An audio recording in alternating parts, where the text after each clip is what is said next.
Besa me shumicë votash miratoi vendimin për shkarkimin e kryesisë qendrore të Lëvizjes Besa në vazhdin e procesit të filluar për bashkimin e Vlenit në një subjekt të vetëm.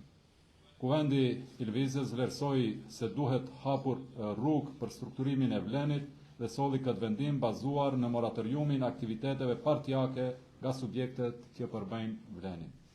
Me këtë rast, Kuvendi më autorizoi mua si kryetari i Lëvizjes Besa të vijoj bisedimet për të ardhmen e Vlenit, duke i dhënë mbështetje bashkimit në një subjekt të vetëm, me një zgjidhje që respekton parimin e drejtësisë dhe dëgjon zërin e vullnetin e votuesit të Vlenit dhe të gjithë shqiptarëve. Kështu u shpreh kreu i Lëvizjes Besa Bilal Kasami pas përfundimit të mbledhjes së Kuvendit Qendror të partisë. Ai deklaroi se përderisa qeveria është politike dhe Lëvizja Besa është pjesë e saj, partia vet do të vendosë se kush do ta përfaqësojë atë në ekzekutiv. Edhe njëherë bëhet fjalë për qeveri politike, dhe derisa bëhet fjalë për qeveri politike, pjesëmarrëse në atë qeveri janë partitë politike, derisa ne do të jemi pjesë asaj qeverie, do të kemi të drejtën e plotë të propozojmë ministrat tanë në qeveri. Konkluzioni i dytë i Kuvendit, përveç shkarkimit të kryesisë, ishte analiza e punës së zyrtarëve të kësaj partie në ekzekutiv. E duke folur për ministrin e drejtësisë Igor Filkov, Kasami theksoi se ai ka lënë shumë për të dëshiruar në menaxhimin dhe performancën e tij si drejtues i këtij institucioni të rëndësishëm.